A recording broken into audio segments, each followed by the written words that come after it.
Trump has a team of Nazis running his social media accounts. So true. Every single government-affiliated account is seemingly just ran by the worst individuals in the world. It's a Redditor-occupied government. Yes, we have the White House account routinely posting like ASMR of deportations and other just horrible, heinous stuff. And now in our newest entry in how low they can go, we have the Homeland Security, like official Twitter account, posting a Manifest Destiny painting with 14 words that read out, "A heritage to be proud of, a homeland worth defending, American progress by John Gast." Conveniently with the two H words with capital H's. And it's 14 words. They're Hitler posting. They're Hitler posting, The Department of Homeland Security is literally Hitler posting on Maine. Dude. And they're not trying to hide it. There is literally no excuse to capitalize heritage and homeland in this context. That it doesn't fucking happen. No other words are randomly capitalized like that. Yeah. And you gotta, I don't randomly just say things that are 14 words. Yeah, well, it's literally 1488, right? The 88 is HH. Yes. Yeah, exactly. Yeah, it's literally the most known dog whistle. Dude, we get it. You're Hitler. we get it. You're Hitler. You don't have to try that hard to convince me. I was already convinced. It doesn't even make sense, historically, to invoke Manifest Destiny now. The United States has 800 military bases around the world. Yeah. Where else are we spreading American influence to? And it's also we did it, where we won. It's so ironic. Maybe ironic is not the right word, but it's so crazy to see the Department of Homeland Security Twitter account posting a picture of a white angel woman coming and kicking Native Americans off the land. Yep. Homeland Security posting a picture of people whose homeland it actually was getting kicked off. There's something there. Yeah. No, the people that are in Homeland Security are the most fascists we got in the government right now. They're just fucking insane. Well, it's the Gestapo posting. Yeah, I don't understand. All they do is borrow from past American traditions or symbols and use them in a fascist way today. Yeah. Without actually understanding what they mean. Not to say that Manifest Destiny was ever good, of course, but they fundamentally it doesn't even make sense to invoke it in this context. You're just being Hitler. Yeah, they either borrow that or they borrow funds from FEMA to build concentration camps. Yeah, exactly. Oh man, nothing about this fucking movement is original. It's all just poorly recycled and reused symbols from the past that they don't even know what they mean. They just love paintings that look vaguely Renaissance-esque. And especially when they're white women. Especially when they're white women. Especially when they're white women wearing all white and looking quote-unquote pure. Especially when they're kicking brown people off. But they don't actually care about art. I mean, it's the thing. It's you get those guys with the Roman statue profile pictures, and they're always the most insane guys on Twitter. These people don't actually care about art or anything like that. They just think that these are signifiers for an age that they think they want to live in or go back to, because that was an age where brown people didn't have rights and weren't treated equally, and they somehow think that they're the genetically superior one. We know what you look like. Exactly. Behind every Marblehead poster is a guy that looks ungodly. We saw you on the Jubilee video. You guys are not the master race. No. or at least you're not very good representatives of it, if you know what I mean. Yeah. Crazy.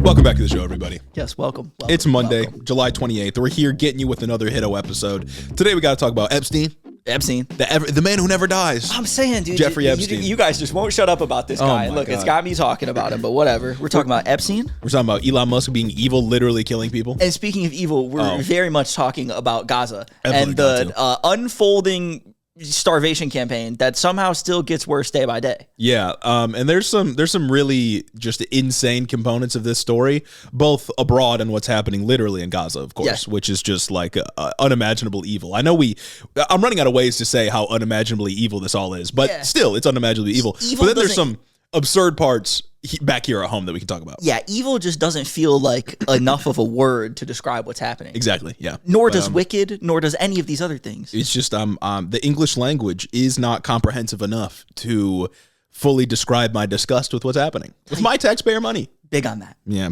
But before we get into all of that, of course, I'll remind you all that if you want to support the show, which is number one, But also, if you want to get some stuff for yourself, like early access to all the episodes and get your name on the postcard list and whatnot, you can do that over on Patreon. Of course, the number one reason you should go is if you want to, out of the goodness of your own heart, support Head in the Office. Yes. But also, if you need something, if you need a motivation or an incentive, you get a bunch of free stuff over on patreon.com/Head in the Office. It's pretty cool. And it could be more free stuff if you guys help us reach our new goal. It's all publicly posted. You can see the numbers on the About tab. Yes. And once we get there, you guys get stickers. Yeah, we're actively leveling up. Hiddo is moving up in the world. Exactly. We look at our stats every once in a while, our analytics, and it is just like shockingly linear. Yes. The progress from year to year that Hiddo has, and we're trying to bump that up to exponential. 100%. You know what I mean? And also, you get a sticker with your postcard. Much more incognito way to show your support out in public. That's right. Personalize that water bottle. Come on now. You got to. You got to. You quite frankly got to. You can also follow us on all the socials. All that's in the description. You can get some Hiddo merch. It's hot outside. Maybe you need a t-shirt to wear around and look good, and you get a hat to keep the sun out of your eyes and whatnot. Ground news, all of that is down there in the description. And lastly, before we get into our news, we have to read our singular Apple 5-star review. And we got 4 on Spotify that I think we should also read at this point because, we like our Spotify listeners. And we're trying to encourage engagement. Look, we're using this is a year of features for Hiddo. And we're trying to use the features. So why don't you go ahead and take this fucking Apple one real quick? I will take this Apple one real quick. I condemn Hamas, but I condone Hiddo. Let me start by saying I condemn Hamas and all forms of political violence. I've been listening to Hiddo for a few years now, but exclusively on Pocket Casts, the app our lords and saviors Jeremy and Gage hadn't heard of until some other fellow Hiddo had mentioned it in their review. Big on that. It's not real. Imagine my surprise when I checked and saw there are more 5-star reviews there than on Apple. 597 compared to 568. What the Pocket Cast got it like that? That's what I'm saying. Pocket Cast users, the true silent majority. Anyway, after spending hundreds of hours of my life listening to this pod, I had to come over here to give a written review because the pod has made me smarter, angrier, and way more annoying at family dinners. Highly recommend. Yeah, I did check Pocket Cast. We do have more ratings on there, but there's no text. There's no text for the reviews. I don't know if people were on Pocket Cast like people love Pocket Cast, apparently. Hey man, shout out to Pocket Cast. This first review on our previous episode on Spotify, first one's from Merlin. They say, finally doing my dues and leaving a 5-star review. I've been a patron for almost a year and my money could not find a better place to go. These boys deliver the news in the best way and are simply the best non-parasocial friends one could ask for. I am unfortunately a queer and trans person confined to a deeply conservative Canadian province, and it is a breath of fresh air to hear nuanced and correct takes bi-weekly. Consider political violence in Hamas condemned. I do. Yeah. That I do. Canadian, this next though. one. Canadian, though. I condemn Canadians and all political violence. This next one by Lucas Brush, leaving another 50 out of 5-star review for the greatest geopolitical podcast of the 21st century. I don't listen to many other podcasts, but I haven't missed an episode in over a year now, and I don't plan to change that. Let me do my due diligence and condemn Hamas and all forms of political violence before finishing up with, sincerely, thank you for making politics something I no longer avoid, but something I can keep up to date on and not get immediately depressed. It means a lot. And it means a lot to us that you're here. Yeah, a lot of people say that like we're their primary source for news, and that like if they weren't listening to us, they wouldn't be engaged in politics. But like, so we're Hiddo for you guys, but who's Hiddo for us?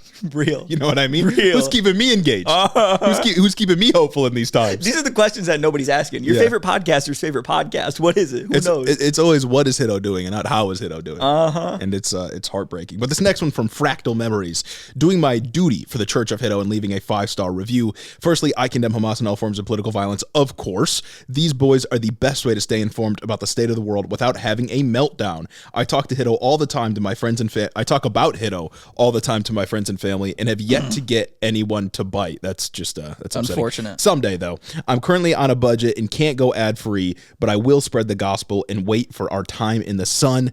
Thanks a bunch, boys. Thank you. Yeah. Once again, thank you. And this last one from Coop. Long overdue 5-star review. As someone who grew up in rural Nebraska and went to school there, Huskers great and their Spartans, I condemn that blasphemy. Truth. This #1 geopolitical podcast feels like chatting with my other cool Midwest friends. I remember fighting you boys way back in time for the 22 midterms. That's crazy. Thank you for keeping us up to date and keeping it real. And I look forward to you guys continuing to grow and have more guests. And I, of course, condemn Hamas and all forms of political violence. Ooh, that was close. I was worried that you weren't going to do that at the end there. Exactly. I was worried too. And, before before we transition into the regular news topics today, I would like to give a shout out to this one comment that I'm now seeing on the Spotify episode that says, Trump has more pics with Epstein than I do my homies. And I think that's a beautiful segue into what we got to talk about today, because I too also think that Trump has more pictures with Epstein than I do with my homies. Exactly. No, I think that's absolutely true. If you want to have your review read, leave it on Apple, leave a comment on Spotify, and we'll get to it. But that does transition us nicely into the man who never dies. Yes. This creep, this Democrat hoax, Jeffrey Epstein. Once again, the Trump administration cannot seem to escape this story, and we got some wicked updates for you that transpired since we recorded last week on Thursday and then into over the weekend, of course. So last week on Thursday and Friday, Ghislaine Maxwell, of course, Jeffrey Epstein's associate, closest confidant, pedophile queen herself. Pedophile queen. Convicted pedophile sex queen. trafficker, biggest groomer around, actually, actively groomed young women for Jeffrey Epstein. Pedophile queen. Partook in the activity herself at times. Yeah. Known liar, by the way, which is a very important tidbit about her. She sat down with the with DOJ officials for hours of interviewing. I believe it was 9 hours total across the 2 days, where she received limited immunity, meaning at least some of what she said can't be and won't be used against her for further charges. She's in jail, I think, on a 20-year charge, human sex trafficking or child sex trafficking. And I think that she's pandering to get out a little early. I think so. And I think that's sort of the heart of the story here. Todd Blanche, the deputy attorney general and Trump's former personal lawyer. That's the craziest part about this whole thing. Yes. Is that, like, obviously, I don't think that Trump's getting away with the Epstein stuff, right? No. Conservatives are still upset. Everybody's upset. After I talked last week about how Democrats aren't doing anything, Chuck Schumer looks like he listened, and he's been tweeting a lot about the whole situation. Hakeem Jeffrey's still nowhere to be found. Yeah. Apparently. Well, at least as he's got his baseball bat. And for what I've seen, yeah, he just had it in front of him. To take that. But either way, like, they're not getting away with the Epstein case, but they shouldn't be getting away with this part specifically. Yeah, no, because this is the whole thing, right? This is everything. You can't send your personal lawyer, who was your personal lawyer, and then you did him a favor by making him deputy AG, to interview the lady who's going to implicate you in the Epstein files, unless you cut her a sweetheart deal. Yeah, we know that the DOJ told Trump that he's in the Epstein files. There was some reporting that FBI agents were taken off of other cases. And so, if we have a domestic terror attack, don't worry. Yeah. They were actually spending their time very usefully scrubbing the Epstein files for Trump's name. And we know that Trump has been spiraling about this for several weeks now. We know he's implicated. And the fact that they had a closed door meeting, it was Trump's former personal lawyer leading it, and they got testimony. We have no idea what she's saying or what she was offered. That's a little suspicious. And it's like the limited immunity is crazy. What's also crazy, even going way back when to 21, when she was convicted, is it's like, how does she not get life? Yeah, I don't know. How does she only get 20 years? I'm not sure. That's kind of nuts to think that she's just going to get out. Yeah, I mean, eventually, sooner or later, right? And sooner is kind of the key in this scenario. Todd Blanche, the deputy attorney general, he was the one interviewing Ghislaine Maxwell. And apparently Maxwell was asked about 100 different people related to Jeffrey Epstein. And of that, Blanche said, quote, she didn't hold anything back. And of course, we have no idea what was said. Because she didn't have to hold anything back. This is functionally the same thing as, like, Trump saying, as Pam Bondi saying, I have the Epstein files on my desk. You can say whatever you want. It's the actual contents of the things that you're alluding to that people genuinely care about. Yeah. It's not just of course, Ghislaine Maxwell didn't hold anything back when you gave her immunity for the things that she says. I want to know what she says. Yeah, exactly. And like, I feel like the thread here is pretty clear, right? Like, the DOJ is getting ahead of a congressional subpoena for Maxwell's testimony, which passed last week. And they want to see what she's going to say. They're likely offering her a pardon or some kind of commutation for keeping Trump's name out of whatever she testifies in September. That's obviously what's happening because, again, Trump didn't rule out a pardon for Maxwell. He was asked about this several times over the weekend. He said he does not rule it out. He was even like, well, I haven't thought about it, but like I could do it. Yeah, he said, I'm allowed to. Which is just, it's another instance of Trump not being able to stop himself. Right. And just further implicating himself. Right. This guy has no filter. Yeah, because like if he didn't want to pardon Maxwell, if he had actually never thought about it before, he would have been like, oh, that's disgusting. No. Yeah. Like, she's a creep. She's a convicted child sex trafficker. But he can't not power trip. And I'm allowed to. I can do whatever I want, actually. I can pardon the pedophile if I want to. Yeah.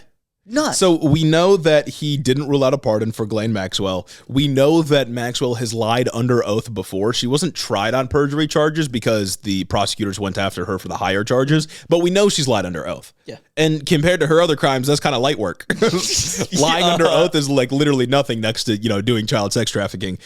We know, as we said before, that the DOJ has already told Trump that he's in the files. And on top of all of that, the way that I really know that they're going to go for this is that the consent manufacturing machine has been turning full tilt. Really? Oh, yeah. We've gotten every podcaster, every commentator on the conservative side, even people in like actual established media coming out and laying the groundwork for Trump pardoning Ghislaine Maxwell in order to get a sympathetic testimony. I can't even begin to think up how somebody can begin to lay the groundwork for something like that. Oh, they're working on it, man.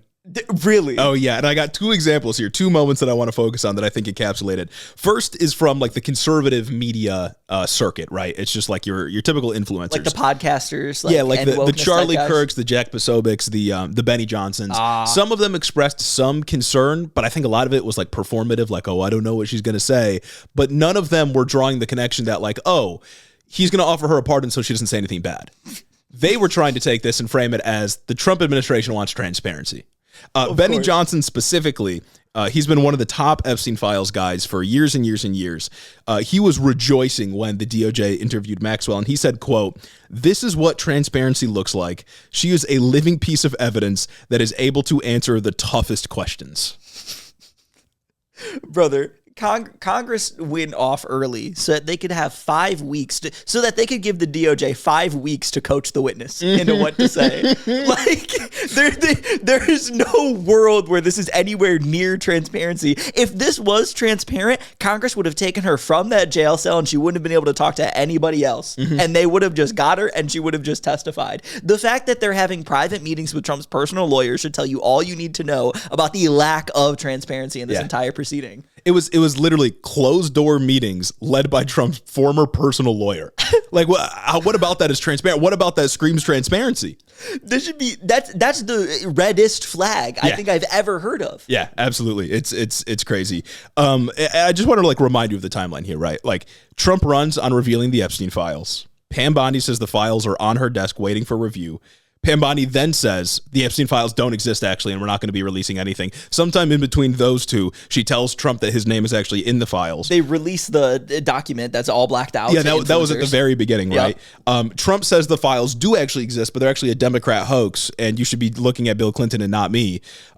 Congress, of course, subpoenas Maxwell's testimony, and now the DOJ, only after that subpoena, is getting out in front of it and trying to, like you said, coach the witness. If it's a Democrat hoax, why are we coaching Maxwell? Just release it, dude. If it's a Democrat hoax, why are we saying that Maxwell gave up like a lot of useful information that she didn't hold anything back in that session? Yeah. Like, once again, if you follow this through, like the implication here is that Bill Clinton made up a lie that implicates him in pedophilia and child sex trafficking to own Trump. Yeah.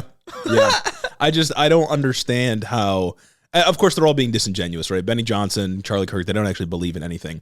But how can a reasonable person look at this and think, oh, thank God, the Trump administration is doing something about the Epstein files now. I can trust them again. Yes. Wow. Oh, goodness gracious. Like they're privately meeting with the pedophile queen, the only living person who has been convicted of a crime related to Jeffrey Epstein's operation, who has all of the details, and they're meeting with her privately before Congress can do so publicly in 5 weeks. And they're only doing this. They would never have interviewed Ghislaine Maxwell. They would never have gotten to this point if the Democrats didn't force the subpoena. Exactly. Yeah. Like if select Democrats in a committee didn't force her to have to testify in front of Congress. That's it. This is entirely a reaction to anything. Yeah, and we don't even need Maxwell's testimony. Like I'm sure it would help, right? And like it's a thing that I think should happen. But they've already admitted to having files, right? Like what was the FBI scrubbing if they don't have any files or documents, right? So just release that stuff. Obviously redact the name of the victims. Don't show anything exploitative happening to the victims. But compile a list of evidence that includes all of the people, or hold a closed door session of like a congressional committee meeting, judiciary committee, or whatever, and do a tell-all. Yeah, you don't even need Maxwell for this. No, not at all. And I think that's what they're trying to stop when Congress comes back in session in September. But like, what do you do, man? Because the situation is going to be Maxwell's going to get up there when she does testify, and she's going to be like, Bill Clinton's in the files, Hillary Clinton's in the files. But yes. They're going to say, is Donald Trump the president of the files? Did you see Donald Trump on that island? She's going to say no, and she's going to perjure herself. Yeah, because she's done it before. Exactly. And anyone who's not in a cult is going to see everything that's happened leading up to this point and be like, yeah, I don't buy it. It doesn't pass the smell test. Like, that's exactly what she's going to do. Yeah. Is she's going to get in front of Congress, name a bunch of Democrats, say they were at Epstein's island, and then they're going to try to like be like, oh, well, there you go. That's the Epstein files. Yeah. Controversy solved. It's the most predictable thing. Yeah, and then a week later she's going to get a pardon. Yeah. She's going to be walking free, and there's nothing anybody can do about it because the pardon power is absolute for the president. I can't believe they're laying the groundwork for a pardon. Yeah, it's crazy. But the consent manufacturing doesn't end with Benny Johnson. It never does. These things are top-down directives that are sent throughout an entire media ecosystem. There was just an insane clip from Newsmax over the past week from Greg Kelly. And Newsmax is sort of a right-wing news, quote-unquote, organization. Yeah. Didn't they start because Fox News was too liberal for them? I think so. It was like Newsmax and OAN were the people that people turned to when Fox News wasn't being conservative enough during 2020. Yeah, but I do think that this is sort of a canary in the coal mine for the direction that conservative media is going to take as we get closer and closer to the inevitable pardon offer that Trump will give to Ghislaine Maxwell. Okay. I just want to roll the clip, and you all can tell me what you think. And if you think he's given Greg Kelly here has given a fair assessment of what happened you in guys this can case, form your own opinions. I do have a feeling that she just might be a victim. She just might be. There was a rush to judgment. There was a lot of chaos there for a while. All right. Granted, she hung out with Jeffrey Epstein, and I know that's apparently not good. But she's in jail for how long now? 20 years. A 20-year sentence. Well, Alan Dershowitz is one of the greatest attorneys who ever lived, and he has this. Then he gets into an Alan Dershowitz interview. Dersh, oh my fucking God. She is the pedophile queen. She might just be a victim. All she did was hang out with Jeffrey Epstein. So did Trump. That doesn't mean anything. All she was is Jeffrey Epstein's closest associate. Oh my God. The media is actively manufacturing consent for Trump to pardon Ghislaine Maxwell, or at least shorten her sentence, and it's so fucking obvious. I know the bag cannot be that big. The Newsmax bag cannot be so big that you're willing to go out and do this.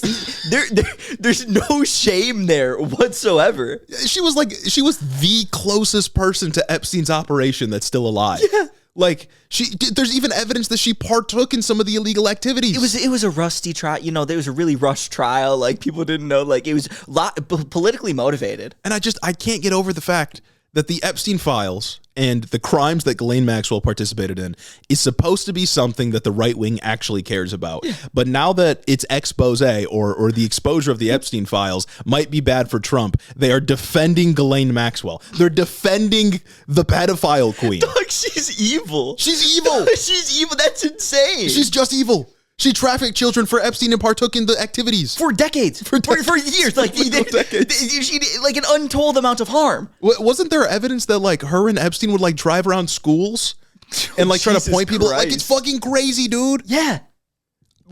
What is there to be said? There's really not. It's beyond comedy. Some would say it's beyond parody. And I know that guy sleeps like a baby at night too. Yeah, he does. He knew he was lying, dude. You could tell. Yeah, he's like, well, it's just hasty generalizations, I don't want to. I really wanted to consider all the evidence before I think about convicting the pedophile queen to a 20-year sentence, which already feels light. Look, Trump has made it clear that he does not want the Epstein files to come out. He has done everything possible to shut up his base of support. And now that the DOJ has been forced, because of public opinion and because of congressional action, to do something, they are trying to get a pardon for Ghislaine Maxwell so that she will not implicate Trump in any of this. It's plain, it is right there in front of you. This should be bigger than Watergate. This should be bigger than Iran-Contra. The president is actively trying to cover up his role in a child sex trafficking operation. This can't end in anything other than impeachment and removal. It has to. It has to. Dude was great friends with the pedophile king. Yes. Dude wrote him a birthday card with the lady and all the things, our beautiful secrets every day. I love keeping secrets with you, Jeffrey. Mm-hmm.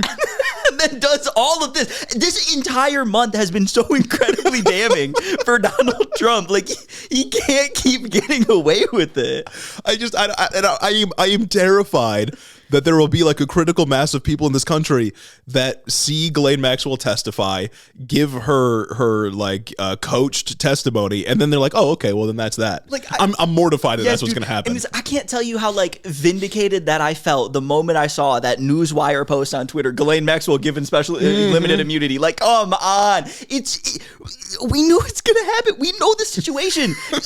Once again, it is either there really is no Epstein files, which really, come on. There's no Epstein files and he actually killed himself, really? Or this is a bipartisan issue and bipartisan people are implicated. And that's exactly what it looks like. Yeah. I mean, Doug, when Ghislaine Maxwell was first indicted, Trump wished her well. Like, he was asked about this. Jonathan Swan was like, why did you wish her well? And he was like, well, her boyfriend just died. That's sad. And I hope she doesn't, like, he was like, I wish everyone well. Like, I wish you well. It's like, Doug, she's the pedophile queen. Jonathan Swan, journalist, is not journalist who you don't like. Yeah. Not nearly as comparable as someone who's done one of the most horrible things you can. Like, the entire Republican Party is running defense for the biggest child sex trafficking operation ever, at least in modern history, right? Like, yeah, so what? He's got pictures. Like, don't you have pictures with people too? Oh my God. Dude, you ever been pictured with somebody who did something wrong, huh? Jesus. You ever give a birthday card to somebody who did something wrong? This is something we've all done before. My favorite version of that was this picture where I think it was Trump, somebody else, maybe like a former wife or something. Ghislaine Maxwell, Epstein was in the background, and then it was just a guy with the guy walking. Yeah, and they were like, "Oh, so just being pictured with Jeffrey Epstein is damning, right?" It was Prince Andrew. That was the guy they were talking about. I was like, oh, is this guy criminal too? Yeah, actually he's been one of the most implicated. He was like the first guy named when all the Epstein stuff came out. He was the first one implicated in all of this. No crime, no charges, of course, for the crime because nobody's been charged except Epstein and Ghislaine. I didn't think it could backfire that hard. Yeah, man. It's I'm mortified that people are just gonna move on from this. You know, I don't have any pictures with Jeffrey Epstein. No, me neither. You don't have any pictures with Jeffrey Epstein. I don't think any of you guys listening have any pictures with Jeffrey Epstein. Yeah, I'm in the clear. I'm chilling. I was not involved in any of that. You will not catch me running defense for people pictured in those photos. Like, it is so obvious what the play is from the administration. And obviously they can't Epstein Maxwell here, right? Like, they can't kill her. Yeah. Because she's too important right now. Like, what if they did? If she died right now, it would be so obvious, right? Like, there's just no goddamn way. Just get a Newswire notification. Ghislaine Maxwell dead in her prison cell. She hung herself or something, and then they release the tapes and it's got another minute missing. Well, that's totally normal.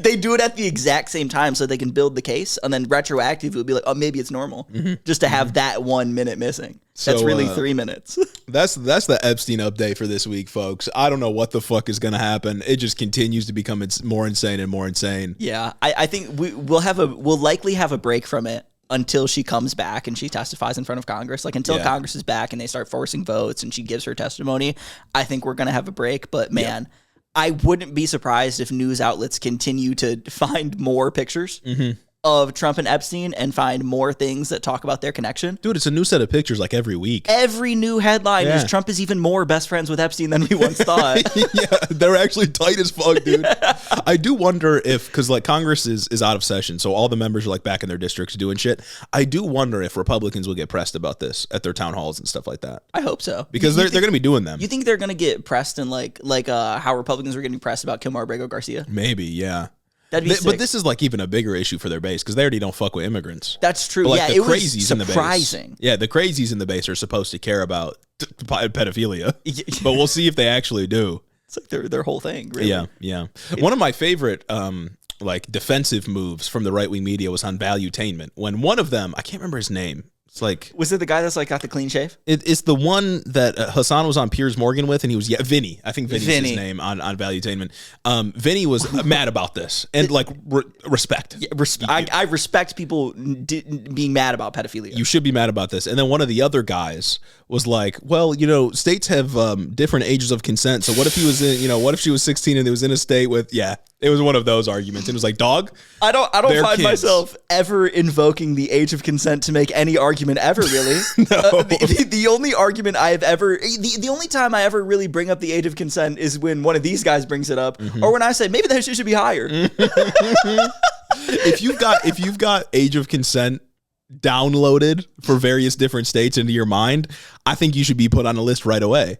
I think maybe we should preemptively jail you. Absolutely. If there was ever one thing to preemptively jail somebody for, it's for their knowledge of consent laws in a state that they don't live in. You should not know that, dog. Even you should not know that. I feel like it's weird if you know that the age of consent in your state is lower than 18. Because why do you know that? Why is that? Why is that a useful piece of information? Why was that something that you happened across? And the fact that was the argument bro was making is like, he was just, that's crazy, man. It's crazy. I think I had also seen him say something along the lines of like, yeah, what if Trump did something with a 17-year-old 20 years ago? His policies are good. Wrong both ways. Both of those things are wrong. Yeah, like his policies are not good, and also that's still a crime. It's still wrong. It's still committed a crime. I still don't like that. I still don't think you should have a shot at the presidency if you engaged in that kind of thing. I don't know, man. It's a deal breaker for me. Exactly. You know what one of my favorite activities is? What? Reading. Oh, I love reading. I love literature. And one of my favorite things to read are the reviews we get on Apple Podcasts. Always. Not only do I love to read them, but it's a really great way to support the show. If you want to help us out, go and leave a 5-star review on Apple. As always, we read them here on the show. And if you want to make me happy, if you want to become my non-parasocial friend, that's right. One step on the 1,000 steps that it takes to get there is to leave a 5-star review on Apple. We'd really appreciate it. Just remember, my friendship, it's for sale. And if you want to become one of my friends, you can go to the Patreon, or completely for free, you can leave a review on Apple. And even if you don't want to become my friend, don't you want to see another human smile? Exactly. So consider leaving a review on Apple. It really helps out the show. It's a free way to do it. And you'll be one step closer to being a real friend of ours. Exactly. Now with that, back to the episode. Anyways, moving on from Epstein, as everybody in this country needs to at this point. Like, who cares? This guy never dies. Mucking up all the conversation. We can't get to the real issues. Let's talk about Musk. Elon Musk has he hasn't been getting as much hate as he deserves lately. No, and he should be getting more. I think I saw a report that came out that said Elon Musk is on track to become the world's first trillionaire. That is evil. Yeah. No, yeah. It's already evil to be a billionaire. I think we should tax every dollar over $1 billion at 100%. Yeah. What the fuck are you talking about? It's already evil to be a billionaire. He's got hundreds of billions of dollars. Oh, they're not liquid. Shut up. I don't care. A trillionaire? And he's on track to be a trillionaire. That's unforgivable. That is an unforgivable level of wealth. You've become so out of touch and so disconnected from the common man. I don't think you should have any say in what happens in public life. You've become far more powerful than the government in the country in which you live. Yeah. You should not be able to have that much wealth. At that point, like, go live on the moon or something. Yeah. Like, well, all that money for what? Oh, and for what? Just to poison a town in Memphis, Tennessee. Actually, that's what all that money is for. So we have an evil story about Elon Musk. Potentially the world's first trillionaire in a few years. Any such cases. And this story is specifically about AI, and I will take any opportunity I can to shit on AI, because artificial intelligence, at least as we know it today, generative AI is absolutely terrible. And that's what we're talking about with Elon Musk's company. Yeah. So in 2024, XAI, which is Elon Musk's AI company, the one that's associated with Grok. Oh, the one that dudes are gooning to now. Yeah. That's crazy. Announced a new project in Memphis, Tennessee. This project was made public only after the land sale had completed and after construction was underway last June in 2024. Construction was extraordinarily fast with this project because XAI is sort of falling behind competitors in terms of training their algorithms for their generative AI. So Elon Musk was like, we got to work really, really fast to catch up. Essentially, and that's what he said publicly. Okay. So this AI factory, essentially, it's just like a warehouse with a bunch of fucking GPUs in it. Yeah. Was up and operating really, really quick. Again, these factories are for the Grok AI. And this project was dubbed Colossus, which is after a sci-fi movie. Corny. Because Elon Musk thinks he's in a sci-fi movie. These people love taking things from fantasy and sci-fi and just naming it for their evil projects. Yeah. And one important thing I do need to know is that the factory was constructed in Boxtown, Memphis, which is a little community in southern Memphis, which is a majority black neighborhood. And I think based on that, you probably know where the story is going. Yeah. You know exactly where this is going. So if there's one thing we know about AI and the factories that it requires, it's that it requires a fuck ton of power. AI needs a lot of energy to work. And when XAI moved into Memphis, it became clear that the power provided by Memphis utilities just wouldn't be enough. Because usually when a business moves into a new city, they just plug into the city's power grid and then they pay whatever utility company manages the power grid, right? Yeah. Like if a company moved into Detroit, they would just pay DTE for their power. Unfortunately. And that's just like how it would go. Like, they're monopolies, right? That you don't have any other option. But this power that this XAI operation was getting just wasn't enough. So they needed to find a way to get more power because training AI takes so much power. And it turns out that XAI bought dozens of mobile gas-powered turbines to fix their energy problems. Okay. From Politico, quote, together the turbines produce enough energy to power 280,000 homes. XAI has been relying on them because the data processing center's voracious appetite for energy has outpaced utilities' ability to serve it. Jesus Christ. 280,000 homes is how much these turbines could power, and it was powering one AI plant. Oh, so fucking wind turbines are cool when it's powering the evil company's no, they're gas plant. turbines. Oh, so insane emissions, which is what we're about to get into. They didn't get the permits for these turbines, right? They did not have permission to use these. They were mobile turbines, so they just brought them in themselves. And when they were asked, they lied about the number of turbines that they were actually using. And importantly, these gas-powered turbines emit hazardous chemicals like nitrogen oxides and formaldehyde, and create smog. That shit will kill you. So we have a scenario where XAI moved into a majority black community in Memphis, Tennessee, about a year ago. They installed gas-powered turbines, which they did not have a permit for, and they're emitting formaldehyde.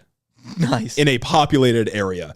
Residents in the vicinity, because again, this was built in Memphis, Tennessee, had been complaining about bad smells and respiratory issues for months, and there had even been claims that residents were developing COPD because despite not smoking cigarettes and just living in the area. Because the air quality is just so awful. Yeah. Now, Boxtown already leads Tennessee in asthma cases, partially because there's other like polluters in the area, but XAI dwarfs the pollution rates of all of these factories around it and makes the problem much, much worse. And keep in mind, this is all of this is happening. XAI is poisoning this community. Also, that dudes can reply to a Twitter post and say, "Grok, is this true?"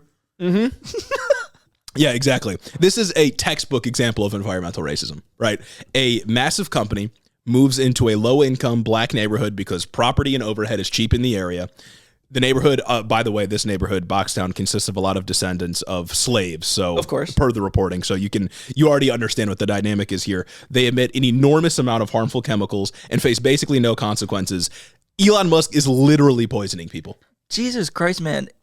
Just for dumb ends too. Mm-hmm. What the fuck, man? We live in such a fake world. Yeah, and it's genuinely disgusting to see that some people's reaction to this, because this has been a sort of developing story over the past few months, some people's reaction to this has been like, well, the air is already bad there.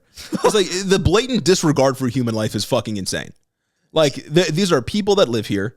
These are not people that are working at the factory, because a giant like operation of a bunch of GPUs doesn't need a ton of people employed there anyway. And it's not like they're employing the people from the community in which they moved into.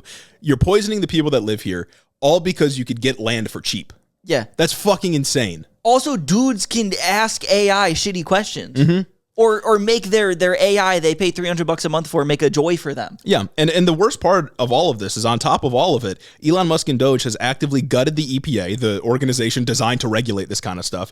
And Lee Zeldin, the current chair of the EPA, has already said he's not going to do anything about it. Classic.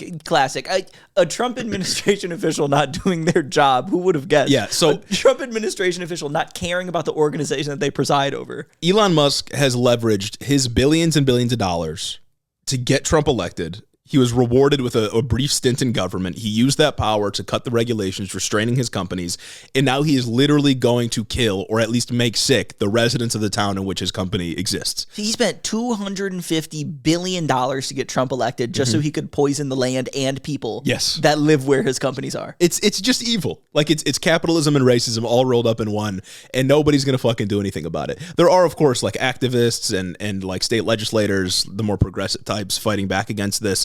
But like, who actually cares and who's actually going to use their power to stop this? And it's like doing something about it doesn't even like cause it. When something like this happens, there is no justice that really comes through, right? There can and probably will be a wicked class action that goes against Tesla or XAI or whatever company it is, maybe Elon Musk himself, that will take years to litigate and probably even longer to pay out. Yeah. But none of that money will ever be able to overcome the actual harm that it's done to people and the harm that it's done to the community that surrounds the new factory. Yeah, how many people have to die before Boxtown gets like a $5 million settlement? Exactly. You know what I mean? And like, how much is that money going to mean to the people who lose family members because of respiratory disease? Before like clean water standards, when companies were just polluting rivers and shit, how many people got cancer and died because of that before we did anything? Environmental protections like this have to be in place, and they have to be rigorously enforced, because the costs associated with not enforcing them and letting companies get away with whatever they want to for either their evil projects or just for the purpose of making money isn't worth the risk. Yeah. It's not worth people's lives. And when the only punishment for literally killing people because of your business operations is a fine, then the law basically doesn't exist.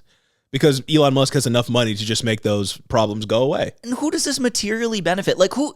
All these fucking AI companies, who do these materially benefit? They're not profitable, like many big tech companies in general. They can't make money themselves. They're propped up by investors. They only benefit, like, Elon Musk. There's no fucking use case. That's it. Other than destroying democracy. The only people that are materially having their lives improved by this, like, all this generative AI and being able to ask Grok questions about articles where the facts are presented to you if you just read them is Elon Musk, because he's the person that gets richer off of these, and maybe a couple AI architects and computer engineers and like tech guys in the middle. But broadly, the benefit that it brings to people like you and me's lives just isn't there. It doesn't make my life better to be able to go on Twitter and say, Grok, is this true? Yeah. Oh, Grok, can you verify this claim for me? Because I can read. Yeah, I just look it up myself. Yeah. And when I look it up on Google, I'm fucking hit with an AI overview. And it's wrong half the time, and it pisses me off, dude. And I can't turn it off. The most useful thing about the AI overview is the sources that it comes up with that contradict the information that it generated. Yep. Yeah, like if you needed another reason to hate generative AI, this is it, right? Not only does it steal from artists, of course, because if it's trained on a certain set of things that it uses in order to produce the thing that you see. Not only is there no actual use case other than destroying democracy itself, it also is just killing poor people. Yeah, and is going to disproportionately hurt Black and brown communities. And it's not going to make your life better. The things that people get excited about, regular consumers, like regular people, median voters, if you will. Yeah. Hell, derogatory. Get excited about AI because they think it can do art for them. Wrong and bad, bad mindset, evil mindset, if you will. And then the people on the other end of that, the capitalists, the investors, the people that control the money that goes to these companies are excited about AI because they think it means that they can not have to pay people wages. Yeah. Exactly. But they don't understand that once AI takes all these jobs, there's going to be nobody who can buy their products anymore. Yeah. Well, that is the contradiction latent within capitalism. And I feel like we have it here to the fullest extent, right? Because usually we talk about the contradiction in the sense that, like, a company wants to make the most profit possible and charge you the most money that it ever could for a profit. And you as the consumer want to pay the least amount of money possible. Your ability to pay more for that product is predicated on your employer's ability to pay you more, but they don't want to do that. Yeah, exactly. You are constantly fighting each other. There's a war there. And that is the clearest, that is taken to its logical extreme when we consider how guys want AI to take over all of your jobs. Well, and that predicament was resolved by offshoring a lot of the jobs, right? It's because the labor costs went down, production costs went down, and now we can buy cheaper goods that are made overseas. Of course, there's all kinds of problems with deindustrialization, hollowing out the American manufacturing base. We just shifted the problem. And all that kind of stuff, right? But like, yeah, if we sever the tie between capitalism and wage labor, I don't see how this doesn't just result in mass riots. Like if 20% of the population, let's say, I don't know, I'm just making the number up, 20% of the population loses their job over the next 10 years to AI, how does that not result in just like people killing each other? Yes. Because you got to survive, you got to eat, but now you don't have the money to eat because all the jobs that you could apply for are taken by AI. Yeah. So what the fuck are you supposed to do? You and me will never reap the actual material rewards that the AI revolution will bring. It's only like the guy you hate. It's only people like Elon Musk. It's only people who are billionaires on their way to be trillionaires that will actually become trillionaires because of this. Right. And you and me will have less money in our pockets. We will be able to do less things. And I've seen some people compare this to a general historical trend where a new device is invented and then some job becomes obsolete, right? Like the car is invented, then all the jobs related to taking care of horses go away because people are all driving cars rather than riding horses, right? First of all, I think it's a matter of scale. I don't think we have ever seen anything on the scale of what generative AI threatens to do to the economy. But also at the same time, it's like, yeah, once people lose all these jobs, they can't buy the products that you're actually selling and producing with the AI. And also, we have no reason to think that the existence of AI in the economy taking jobs away from people will be any benefit that actually comes from it, even though I think it's a net negative. We have no reason to think that any benefit would be evenly distributed because the AIs that are working those jobs are not owned as public goods. They're owned by private actors to produce profit privately. Yeah. Why? If I lose my job to AI, well, I mean, shit, we might. Shit, true. Maybe somebody will take the hundreds of hours of content we've produced, run it through an algorithm. They say, what would Jeremy and Gage say about this? No, but like let's say like I'm a writer and I work for some company out of Hollywood, right? Like if they just do a clean sweep and all the writers lose their job and they just install AI writers, what fucking benefit is that to the people whose job was just lost? Yeah.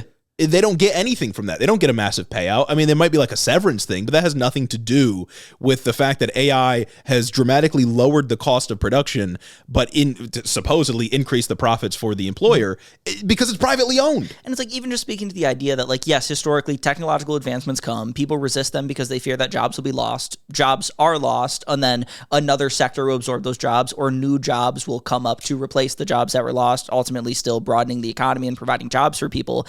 Like you said, we have never seen a problem this big. When people who would go and when window knockers lost their jobs because the alarm clock was invented, that's one very specific section of people that were targeted. I saw an article this week talking about how entry-level lawyers are having a hard time finding jobs at bigger law firms because partners think that AI can just do the job of a newly graduated law student. Yeah. I've seen people talk about how doctors will be replaced by AI to do things, how your prescriptions can be prescribed by AI algorithm. Every single sector in the economy is having a discussion about how we are going to kick out entry-level jobs and replace them with AI, or even just jobs in general and replace them with AI. And you have to pose the question, if there are no more entry-level jobs, how do we ever get to the point where you can be hired into a mid-level job? It just doesn't happen.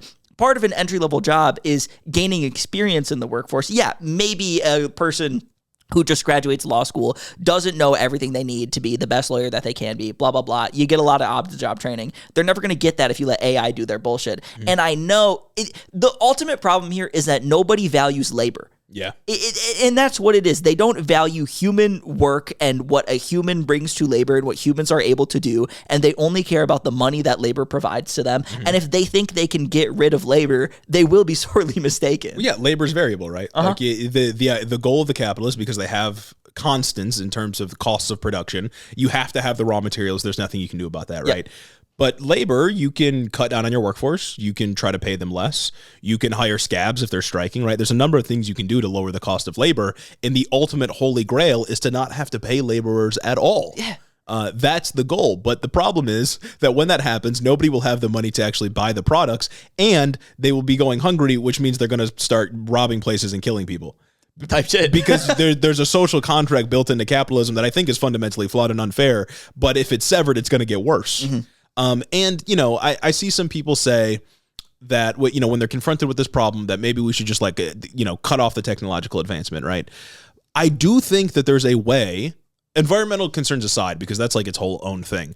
But like, if let's say that we could do it without destroying the planet, if we could have AI take over a lot of these jobs that people are working, there's a way that could be beneficial. There's a way it could liberate people from the sort of drudgery of labor, but only if the AI is a public utility. Yeah. That is the only way, because if it's owned privately and you are liberated from your job and suddenly can't eat anymore, then the benefits of the artificial intelligence will go to the people that own it privately. Yeah, there will be a board of 10 people that reap the rewards of your suffering. Like Marx was very optimistic about the future of automation, because he thought, like, if jobs can be automated, if people wouldn't have to work, and if that was treated like, you know, if we own the means of production in common, then people just would have free time to go do whatever else, because we're having our needs met because of the automation. Yeah. But if the automation is privately owned, then it just won't happen like that. People will starve in mass. And like you said, we have never had something threaten industry like across the board threaten the jobs of people in this way. It is way too big. The scale has not been met before. And I think people are underestimating it. Yeah, it's fucked up. Yeah, To sum it all up, it's fucked up, and it's poisoning and killing people. Yeah. There's also the beyond like the smog output in this one Texas facility. To like run generative AI takes so much water. Yeah. So much water, and I mean here in Michigan, You got to cool it down. That's a big concern when it comes to the Great Lakes too, because that water just doesn't go back into the lakes. And that's why I said like environmental concerns aside, because like in reality you can't put those aside. Yeah. And even if AI was like a public utility, I would question if we want to use it because it will destroy the planet even faster. It just depends because it's like the generative AI. Like it's that shit just sucks. It's the asking Grok to summarize a news article so you don't actually have to read it. Isn't that like the plot of that Ray Bradbury? Yeah, that Ray Bradbury book. Not Fahrenheit 451. That's why they burn it. Is it? Isn't that the one where like they're burning books and it starts because they just read summaries of books rather than books themselves? Isn't that like the whole plot of that book? It might be. I just remember the burning books, but I haven't read that since like it's been a while. 10th grade or something like that. It's been a minute. But to wrap up this story, the latest is that Shelby County, Tennessee gave a permit to XAI for 15 of these gas-powered turbines. They're, by the way, trying to open another plant in another neighborhood in Memphis, Tennessee right now. The NCAA filed a challenge to it about 2 weeks ago. The NCAA and the Southern Environmental Law Center are essentially arguing in court that, one, they've already been ignoring resident concerns, like obviously, and they've been doing nothing about it. And two, the company's already violated the Clean Air Act. So why should we let them do this further, essentially? Yes. Who knows where this goes? Obviously, XAI has more money than God, so is there even like a rationale for like bringing this to Memphis? Are they even trying to do the like it's providing jobs like thing? I haven't heard the it's providing jobs thing, but it's probably like cheap property. Yeah. Right? Okay, they probably just moved in. Because that's how like capital flight works, is like all the capital moves out, property values drop over the course of a few decades, and then it comes back. That's what happened to Detroit, right? Like property values got so low that capital could move back in at extremely low property rates and operate cheaply. Fucked up. Yeah, we are all slaves to capital. It's fucked up, man. Anyway, moving on. I love being at the whim of some guy who has more money than I'll ever see in my entire life. For no reason. More money than my generations of my family will ever see. Yeah. Bro hit the family tree lottery. He just won out somehow. Yep. Elon Musk just happened to be son of a guy who had emerald mines in apartheid South Africa, and now I'm podcasting. What the fuck, man? It's not fair. It's really not. Man, if I was born rich, you would never see me. Ever. No, I would live a quiet life of luxury. Yeah. But no, I got to get out here and actually be loud. No, I got to live a public life and fight for scraps, man. It's fucked up. The congregation is missing someone. And that someone, dear listener, is you. The congregation awaits you over on our Discord. If you go into the description of this episode right now, there will be a link to join the Head in the Office Discord where you will find more than 1,000 like-minded individuals for you to interact with. And maybe most importantly, we'll be there. 1,000 members strong. It is a burgeoning community of Hiddo heads. That's right. Ready to receive you into their arms. Make you a part of the community. Vest you as a Hiddo head. Over on Discord, we have discussions. You can interact with other Hiddo heads. And maybe, for some fun, we can do some community events. And we know that you want to be a part of that. Only available over on the official Head in the Office Discord. Absolutely ridiculous. And speaking of fucked up. Speaking of fucked up, evil, and ridiculous, I don't even want to say like more serious story, but Gaza. Yeah. The moral issue of our time.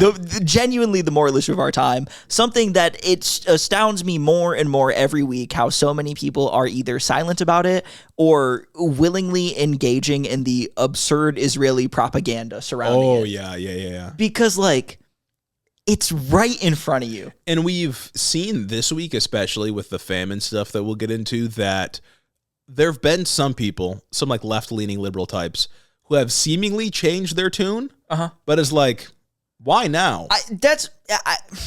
Like, this shit's been a problem. I mean, like, the images, and what it makes me think, images are compelling. What it makes me think, especially when we see, like, members of Congress doing this, what it makes me think is that, like, they know something worse is coming, and they're trying to get out ahead of it. That's what really scares me about this. Yeah. And I don't know what worse it could be other than just, like, not allowing food aid in, but, like, Jesus Christ. Well, it's what worse it could be is the things that Ben-Gvir wants. Oh, well, yeah. You know what I'm saying? Yeah. But either way, this week on Monday, the day we're recording, Israel started what it's calling a 10-hour, calling daily 10-hour pauses in fighting in 3 populated areas within Gaza. One of them is Gaza City. I can't quite remember the other 2, so that they can allow aid to flow in from the UN and other agencies. Yep. So they're the GHF will not be the sole distributor of aid, at least in the meantime now.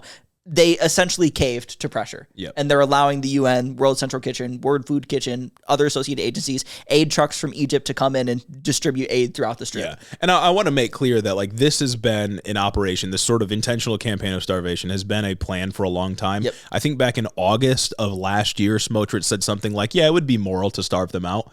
Fucking insane. Smotrich is terrible, say. dude. Finance minister, dude. Go look at the banks or whatever. Look at the money. Why are you talking about killing Palestinians? But yeah, so he said that last year. Ben-Gvir's been wanting to starve them for a very long time, and they've been lying about aid groups, and they kicked out the aid groups recently. Yeah. But they've been building up lies about groups like UNRWA for a long time. Yeah. Because they want to use starvation, they want to use food, the necessity of food, as a weapon of war. Well, they try to make the argument that the UN has just been infiltrated by Hamas. Yeah. The UN is just run by UN in the pocket of Hamas. Yeah. And then, last week they kept saying Hamas steals the food, and then the IDF itself said that doesn't happen. There's no evidence. It's well, okay, fucking liar. Well, all right, so it's sick. But he's still going, and he's still saying it on Nelk Boys. Yeah, I was going to say, Netanyahu on the Nelk Boys said the reason we can't get food aid in is because Hamas steals it and then jacks up the price.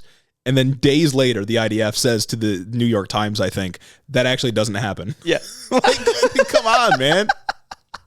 There's no justice in this world. There's no God. Netanyahu's alive. There's no God. It's absolutely bleak. But letting the aid in, doing these 10-hour daily pauses is an undeniably good thing, right? Sure. And it's coming after a week where mainstream media and Israeli allies in Europe have seemed to make a concerted effort to ramp up, not criticism of Israel, but ramp up their showing of what's actually going on in the Strip, right? New York Times, CNN, AP, all of these people have been posting these images that have come out of just children that have been starved. Yeah. And the images are compelling. I don't know how else to describe them. That shit is heartbreaking. Yeah. It's babies that are skin and bones. Yep. How else do you do that? That it has to tug at the heartstrings. Yeah, well, there have been some people that are well, that kid actually has a genetic disease. That's why they look like that. And it's and they're starving to death. Genuinely. That's why they look like that. Genuinely insane. And it's they have been trying to highlight not only just the awful conditions as a result of Netanyahu and the Gaza Humanitarian Foundation and all the shit that they've done, but they've also been highlighting the literal deaths that have happened due to malnutrition, starvation, and just fucking the famine. The besieged Gaza Strip. What happens when you starve a population for 6 months now? Yeah. Because we got to remember there was the 3-month blockade where nothing entered. Yeah. And then there's been 3 months of the Gaza Humanitarian Foundation being the sole provider of aid in the region. Yeah, and people not trusting those aid sites because people keep fucking dying. And we've talked about Yeah. the bad things that have been happening at the GHF aid sites and how it is just an operation that was a logistical nightmare and an ethical nightmare. Death traps. Even more importantly. Death traps, yeah. Death traps. The BBC reported that over 1,000 Palestinians seeking aid at GHF sites have been shot dead. Not just died, not any other things. They've been shot dead. Yeah. And yet, people will blame that on Hamas, but it's it's a GHF aid site, and the GHF is managed by the IDF. Yes. So it's what do you mean? Oh, Hamas is just showing up in crowds and just spraying to stop people from getting food. That's really in Hamas's best interest now. They will legitimately killing say that, their own people. That's what Netanyahu said. That's what people that I've heard in my real life have said about this situation. And I don't. That's why I speak about Israeli propaganda just infecting people's minds. How do you believe that just because the guy said it? That's like believing Trump when he says he doesn't fuck with Epstein. Yeah. A little bit more scrutiny is necessary here. Exactly. Let's think a little bit. Let's think about what biases people may have and what skin they have in the game and why they would need to tell these lies. But also on Friday, before the pauses were announced, Britain, Germany, and France issued a condemnation of Israel's starvation campaign. From the BBC, quote, "We call on the Israeli government to immediately lift restrictions on the flow of aid and urgently allow the UN and humanitarian NGOs to carry out their work in order to take action against starvation. Israel must uphold its obligations under international humanitarian law." And it seems like the pressure did actually work this time. And I think it's mostly because it's really hard to rhetoric your way around doctors having to triage baby formula and those same doctors going on news outlets and describing babies as skin and bones. Mm-hmm. Yeah. It's like the optics of this one are particularly bad and particularly evil. Yeah. I mean, I guess it's good to see that there is like a bridge too far, but it's like, again, they've been doing this. Why now? Like, why now is really a pervasive question. Why now is media and other Israeli allies, other than the United States, so adamant on getting out there and actually really hammering this story home? Yeah, like Cory Booker came out against what's happening with the intentional starvation campaign. And it's like, dog, you took a picture with Netanyahu 2 weeks ago. Yes. You were in a picture when Netanyahu came to Washington, D.C., because there was a bipartisan committee that met with Netanyahu, and you guys took a picture, and you were in the picture. That's the guy doing it. He is the one orchestrating all of this. Why are you changing your mind now? Like, yell at him. You have been complicit in this from the beginning. And now you're changing your mind? It's like, I'll take it, right? But like, Jesus Christ, man. Yeah, I'll always take people speaking out against starving 2 million people, people against doing this. But it's like, it's been 6 months since this started. Yeah. On day one, when Israel stopped all aid from entering the Strip and then kept it going for 3 months, I feel like that's when the effort should have been there. Why did we have to wait until 147 people died of malnutrition because they have no way of getting the food they need? 88 of those people being children. Yeah. Why did it have to get to this point for people, for world leaders, for news outlets to actually make a concerted effort to like speak out and apply pressure? And there has been pressure from the media, traditional media sources. Like I routinely cite AP and CNN sources and whatnot, but it hasn't been to this level. It hasn't been this coordinated, and it hasn't been this push, and it hasn't been like this from other world leaders as well. Yeah. Most of the statements against Israel have been banal half condemnations of what's going on, still framing this as if it's a war and not a straight up genocide. Like, it's... Yeah, and that's that portion manufacturing consent for all of this, is calling it a war, calling it a conflict, rather than calling it what it is, which is the slaughter of civilians. 88 children have died because they can't get nutrition for their bodies. Yeah. Again, I question like where the switch up comes from, because like the free press, even the sort of like fucking right-wing propaganda machine that is the free press ran by Barry Weiss, came out and said like, yeah, they're doing a famine. Yeah. Like, I want to understand why these people are switching up now. I don't get it. Is it genuinely just because we got the pictures? Yeah. Like, there's been pictures of that. There's been pictures of that, but there was a lot this week that came out. Yeah, it was very much unavoidable. And not that it should be avoidable. Yeah. You know what I'm saying? We're watching an atrocity unfold in front of our eyes. Like, you should have to look at that and see like, oh, this is bad, we should stop it. And I'm glad people are, but also, why now? Yeah. Why did it take this much? There are 60,000 people dead at minimum. That's just the reported number of people who have died. Doctors are talking about how when they treat the over 1,000 people who have been shot dead at GHF distribution sites, how the bullets are grouped, and it's just all people who have been shot in the head, or all people who have been shot in the neck, or in some cases, all people who have been shot in the fucking testicles, as I saw in one fucking interview. Dude. Like, it's inhumane what's happening, and all the information is there. It is at your fingertips. Yeah.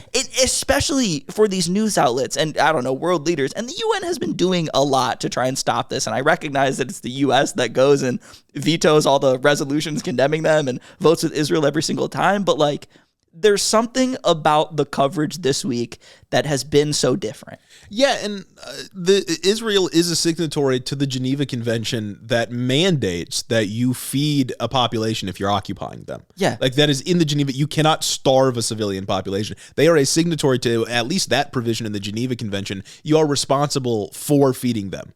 You can't just starve out a population. That is just like evil. It's just evil. 147 people dead of just malnutrition right now.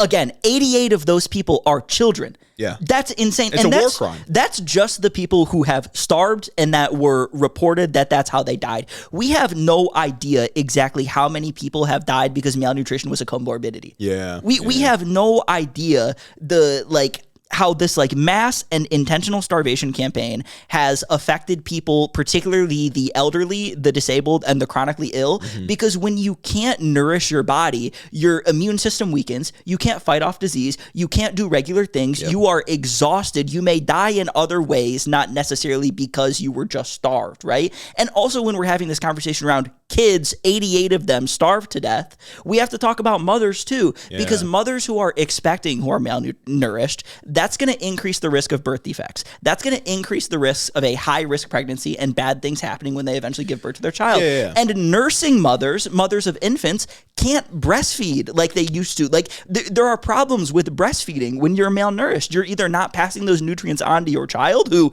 that's the only way they can eat, or you're just not able to do it at all. Yeah, and this level of malnourishment, like, can alter you genetically. Yes. Like, there is no recovering from this for some people. We have no idea the untold consequences that will happen from people who have gone just in and out of hunger and malnutrition and haven't had stable sources of food for 6 months to even almost 2 years since this all started, because things haven't been great. Before October 7th, there were about 500 to 600 aid trucks that entered Gaza every single day. Obviously, not all of those are food, but for the vast majority of the war, it got down to like 50. 50 at like peak times, and now 120 entered today on Monday in this first pause.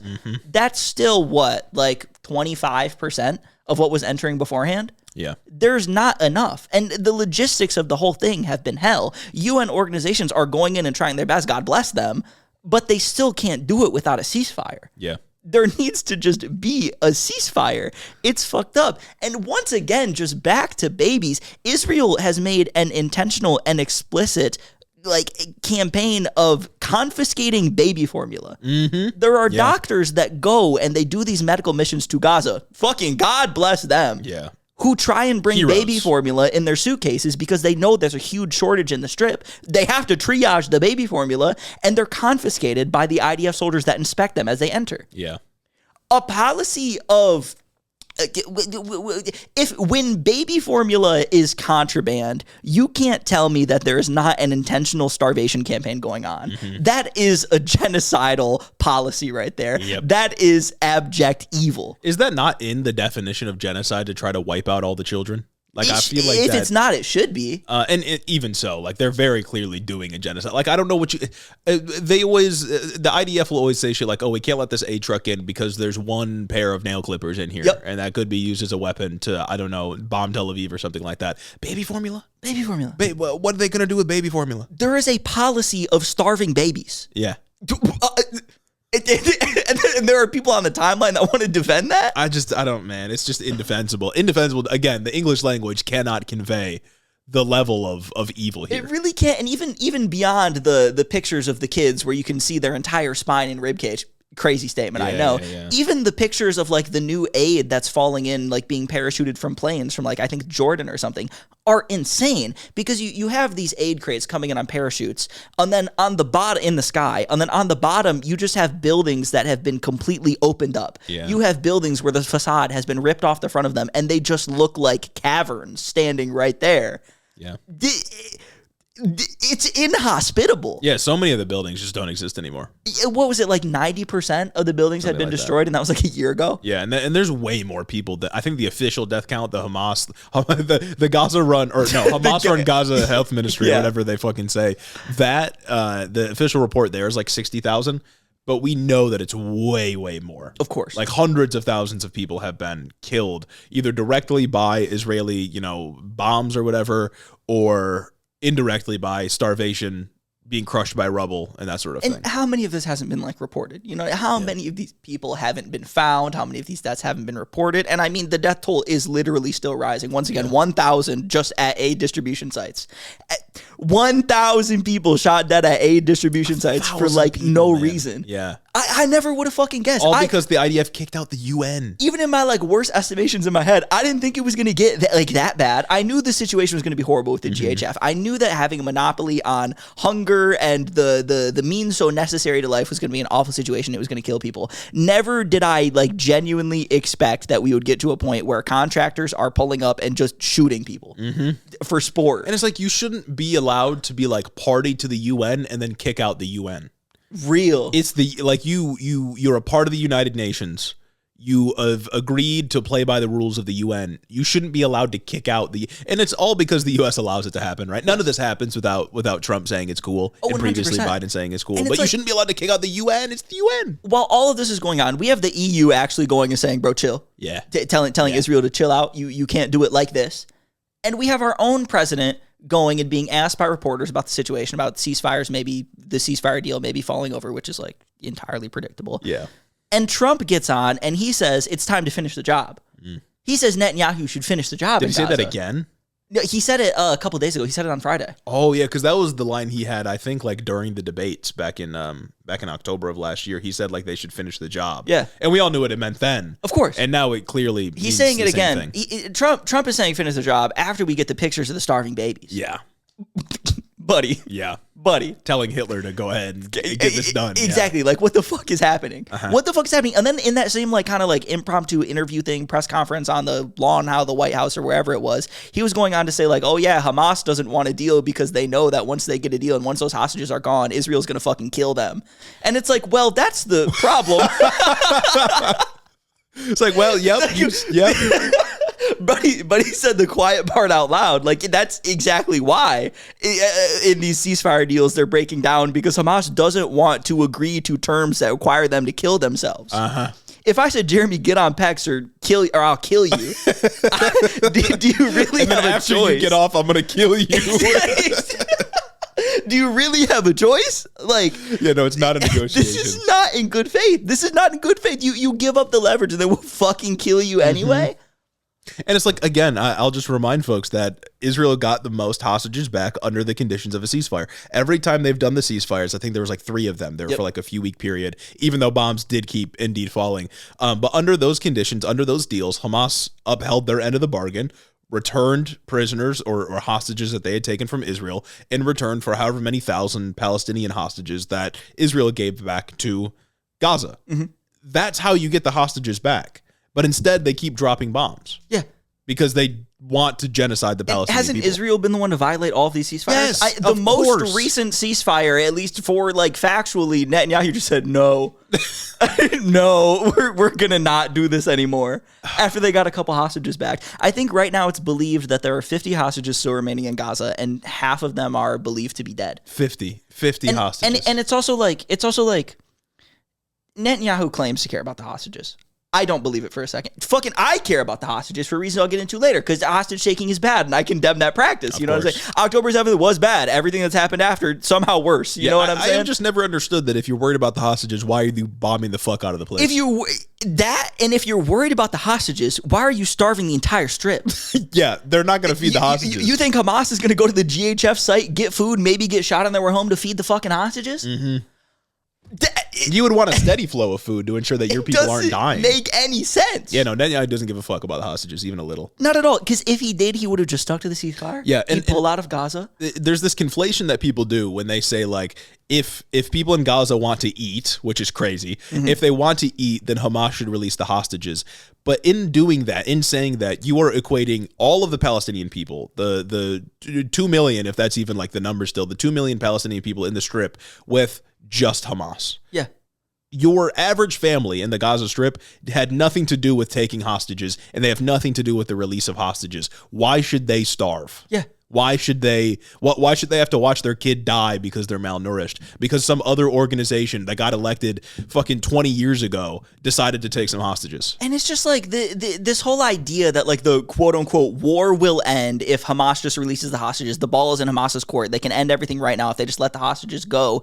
Is so fucking annoying. It's such a like thought terminating cliche. And once again, I condemn the hostage taking, but I condemn the hostage taking on both sides, much like how I condemn violence that may happen on both sides. I condemn October 7th, so I certainly condemn everything that Israel has done. Of course. Even beyond the thousands of Palestinians that Israel keeps in prison without charges, Is the entire Gaza Strip not also being held hostage by Netanyahu? Well, they have been for a long time. It is the largest open-air prison in the world. These people have no right to self-determination. They have no freedom of movement, especially right now. They can't enter and exit the Strip. They cannot flee the war zone even if they want to, unless there is a very special circumstance going on. And now they can't even feed themselves because Israel has blockaded the whole thing and monopolized food. And even before that, they were hostages of Israel. Like, Yes. Gaza does not have statehood. Before October 7th, they were forced to drive on different roads. They were forced to go through different military checkpoints. They had to apply in order to leave the Gaza Strip, even for something like work, and oftentimes those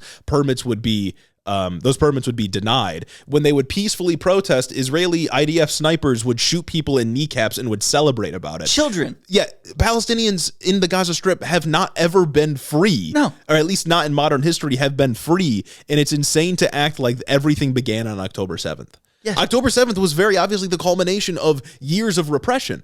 And the way out of that is not obliterating everybody there. Not only is it the culmination of years of repression, it's a culmination of years of a political relationship between Netanyahu and Hamas. Yeah, that's true. We do not get here if Netanyahu does not prop up Hamas in the election. Yeah. We do not get here if Netanyahu does not allow the flow of money from Qatar and other places into Hamas between the periods of October 7th, 2023 and Hamas being elected in 2006. Yeah. Elected by a plurality, mind you. Yeah. Like, none of this happens without that relationship. Yeah, like, and half the people before October 7th in the Gaza Strip weren't even alive for that election, let alone a voting age. Exactly. Half of Gaza's population is like under 18. Yeah.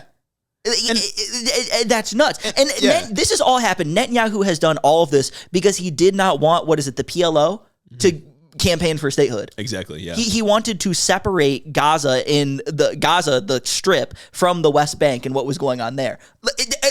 Yeah. It's fucked up. This is a problem of their own making because they're evil. All with the backing of the United States. When you create conditions so unstable and so hopeless that people feel like they're just going to roll over and die, then of course they're going to resort to terrorism. Yes. Why wouldn't they resort? Because what else are you going to do?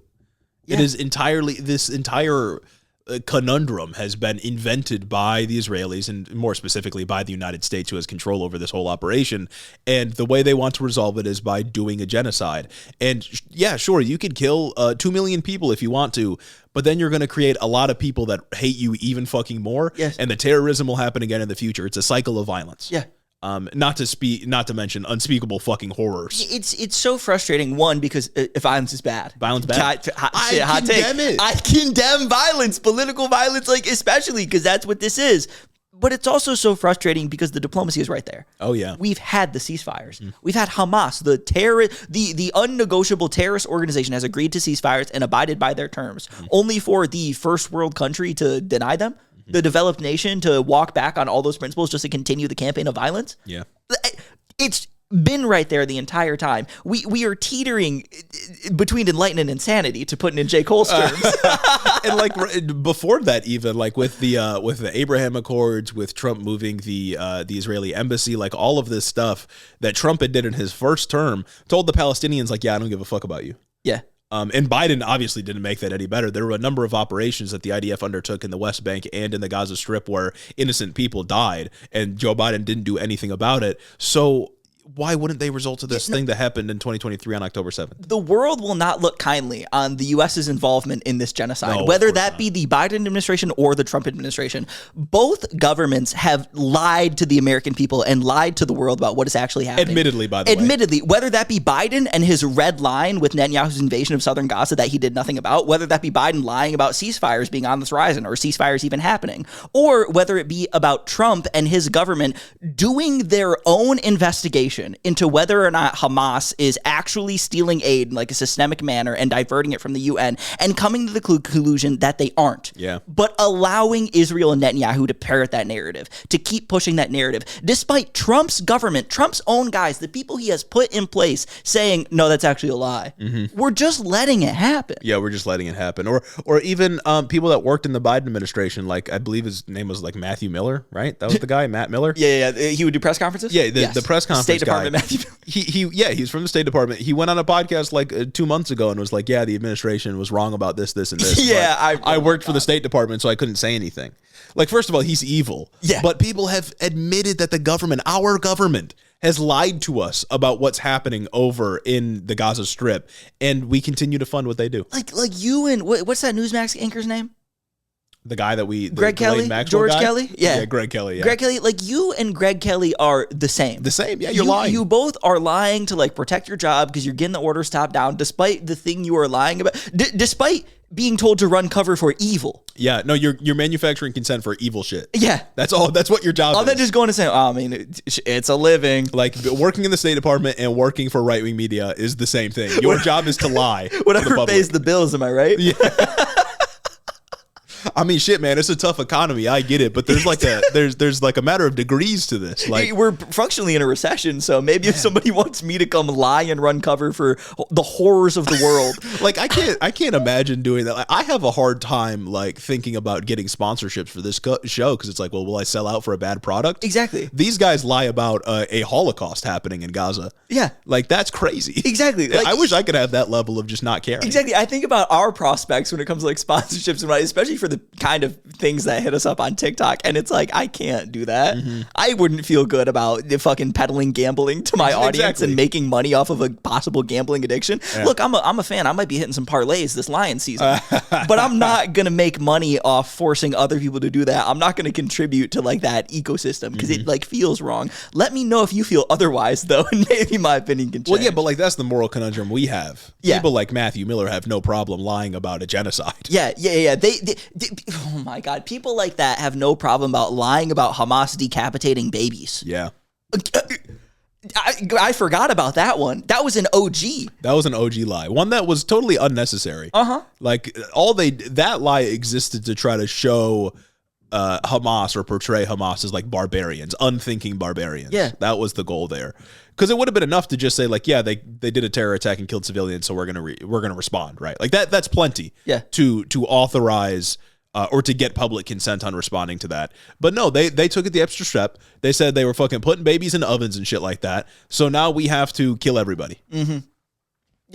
Like, what do you do? And just the fundamentals of what keeps us going and keeps the consent manufacturing machine and the propaganda machine going are so fundamentally absurd. In my free time, I've been reading through One Day Everyone Will Have Always Been Against Us by Omar El-Akkad. Yeah. And there's this one line in the book where he says it's something along the lines of the existence or the thought that someone could react violently necessitates or endlessly excuses your violence against them. Yeah. Like framing the conflict like that. And Israel constantly pushes this idea that, if Israel laid down its weapons, Hamas would get them. But if Hamas laid down its weapons, then Israel would be completely fine. It's the thought of future violence will endlessly justify your own violence against that group of people in absurd ways. And there is no end to that unless you do diplomacy.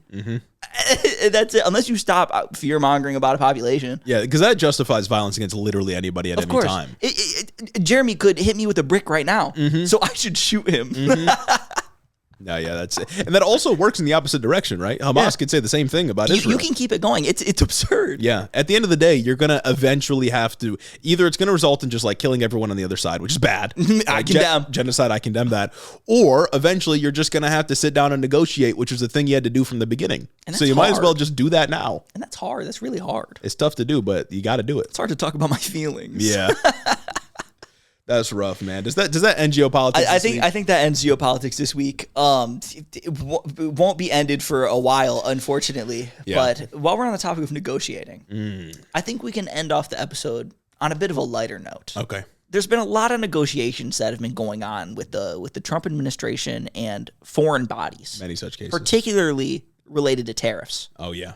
My favorite word, the most beautiful word. Most beautiful word. Tariff. And recently, we just got a trade deal with the EU. Oh, let's go. I think the China deal broke down also. I don't know. I think I'd seen some things about that. And the deadline got extended 90 days. Yeah, I know the deadline got extended 90 days, so the deal definitely broke down. Or they're still trying to pretend that there's a deal while they actually work out a real deal. And then Steve Witkoff was like, August 1st, that's the deadline. And then whatever, it's fundamentally absurd. But we got to deal with the EU, right? And all I really have to say about the deal with the EU is Eurocucks down $1 million. Oh my God, man. They did not have to accept this. They accepted a 15% blanket tariff on like all EU goods just so that we could force shitty meat down their throats and also force F-150s onto their small roads. That's crazy. The F-150 thing gets me. Like, that's it. Trump was talking about this is a big win for automotive. This is a big win for agriculture. I don't want more F-150s in the world. Yeah, no, that's an evil right there. I'm ideologically opposed to just like that in general because I don't want trucks that are too big walking around this country. These trucks are too big for American parking garages. I can't imagine what it would be like if you got an F-150 on the streets of Rome. I don't think there's demand. Yeah. Like, the roads aren't big enough for American cars. It doesn't work. It's not like a trade barrier. It's just the way the country's built. Yeah.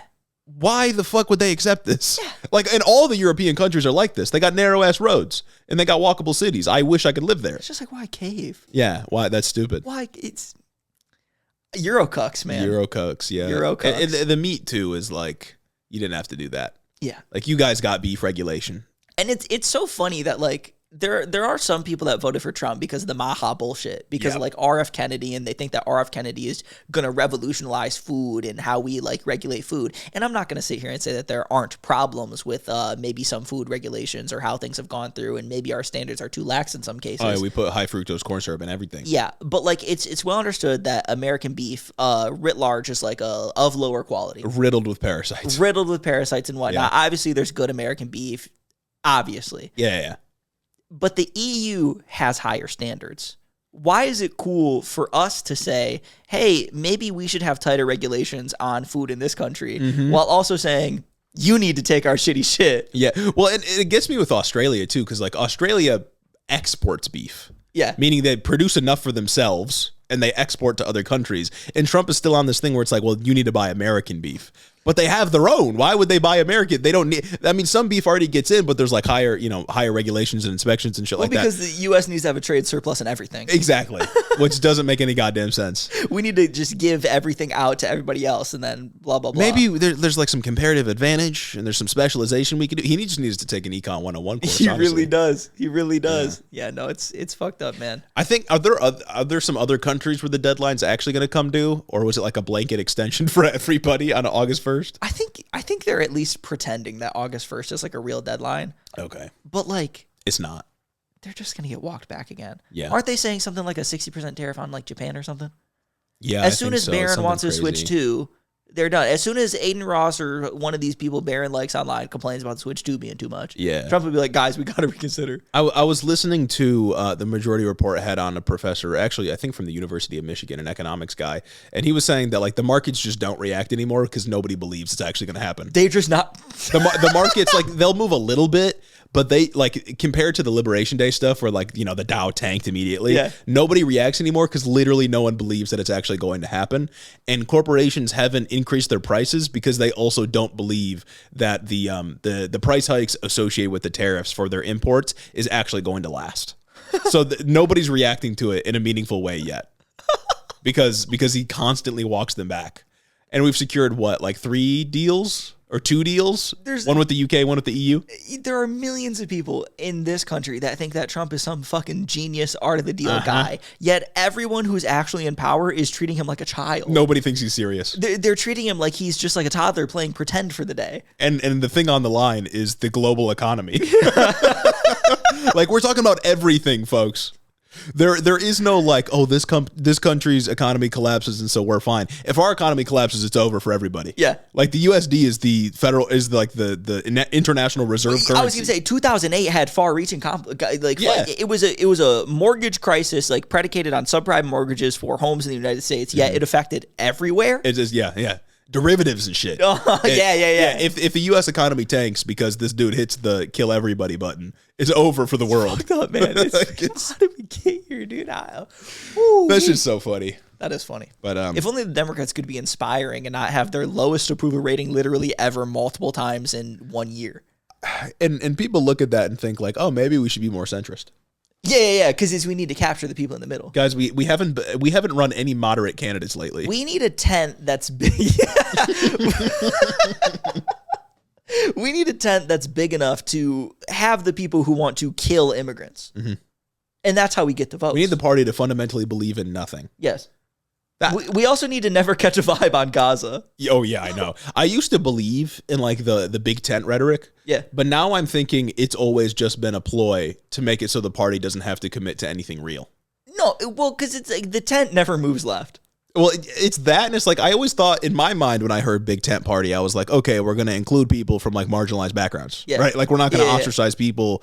But now the more that I pay attention to the people that actually use big tent, it just makes me think that they just want the party to be conservative. It's just like vote blue no matter who. Like it's the same thing. I believe in the principles of these things, and they don't. Yeah. They take the aesthetics and pervert them and do bad things with them. Because the biggest, we could have a massive tent if we just moved left. We make the tent bigger. Massive tent if we actually cared about things that people fuck with. We make the tent bigger by making our ideas more popular. by finding someone who can sell them. He had such a good take, he's going to die. Yeah, man, they're trying to take me out. Disgusting, bro's going to get Havana syndrome one of these days. I'm going to get hit with the heart attack gun. Get us out of here. It's time to end this episode. That's right. We got to give, once again, we got to give a special thanks to the people that support us, keep us going, and like listening to our show. Who would have thought? And that special thanks starts with the wonderful people that subscribe on patreon.com/headintheoffice to get their name read. And that starts with Caden Kraut, Chris the Postman, Christy Beck, Mike Chaplinsky, Clayton LaFed, Mark Yeager, Caleb Joy, Rich Taro, Tari, Fergalaki, Max Vesquez, Jacob Rogers, Colton Blueberry, Fixer Punk, Jim Egbert, Bagel Burrito, Cincy Alex, Joe Stenstrom, Adrian Sandoval, Chloe Sam 601, Colleen Kutch, Jennifer DeVoe, Crawfish, Benedict Bennington III, Alexia Benanti, Big Booty Beatdown, Sam Melody, Ted Cruz's Boy Toy, Dictator Jace, Luke O'Shea, Cucker Tarleson, Danielle Jackson, The Word of Microsoft, Jennifer Science, Aaron Hennis, Gundam Gundams, Darth Father, Taylor for Content, Corey Chambers, Retro Mondo, Veronica, aka V, Raxon, Ash Smith, The Grotler, Murder in a Trench Coat, Casey Lynn Kelly, A.K. Gon, Aquana Don, Zach Lantian, Austin Greif, Marcus Corbett, Caleb Roper, Taylor Rensock, Cammy, Tylen Freeman, Isaac Hodges, Madeline C., Anna Valinic, KCC, Say Yes to Wes, August, Particular Pickman, Sir Capalot, Jeff Signs, Brennan's Egg, Froggy Gumdrop, Jackie Boy, Shameless, Coherent Babbles, MJ Sharp, Michaela Muncie, The Wallace 3000, Chris T., Kashan Lala, Amanda R., Tyler J., Particulon, Memfrez, Rhonda Stiletto, Midwest Marxist, Joe the Mailman, Gary from West Michigan, Shawnee GG, Juniper Not Jupiter, Stacked Crabs, I Crowley, Urban Peach, Lord of Forlorn, Holt Forsyth, Booty Snakes, Dewfairy, Chelceratops, Austin Lima, Lane Waltz, Azim Fid Hussein, Gorgeous Girl Mukes, Brooklyn G, Noverk the Dastardly, Goldthorn, Addy Book, Merlin, Cryo Bongi, Sergeant Pookie, Hoodie, Kim Kitsuragi, Rose Grimm, Kristen, Jamie the Young Extremist, Jack the Heathen, Archer W, Evan Mingo, AJ Torres, Elo Nico, Jake Hall, Seth Schmidt, Noah Sahas, Majawa, Ultra the Dragon, Mercy Boku, Dick Cheney in 6-inch Heels, Luke Wechter, Henry Kraggles, Tristan Ringsmith, Yaya, Azura the Atheist, Aiden Reese, Deep State Agent, Puddle Pirate, Joshua Franklin, Southern Lefty, Lark61, KC, Cannon Man, Troy H, Rark Muffalo, Nahan San Diego, Nut Mode, Nick from New Haven, Connor Nix, Sound Logic, Sleeven, and my mom. And I think there was there's somebody on Patreon. Oh yeah, there's somebody on Patreon. What is their name? I've never made a woman orgasm. That's what it is. Yeah. I forgot to add that in. But they're trying to pull a fast one on us. I condemn that statement. They're trying to pull a fast one on us. That's crazy. But we have to add you because you're a Patreon payer. I'd have seen you pulling up to the coffee shop with my matcha and a copy of She Comes First. Thanks for listening, everyone. Have a great week.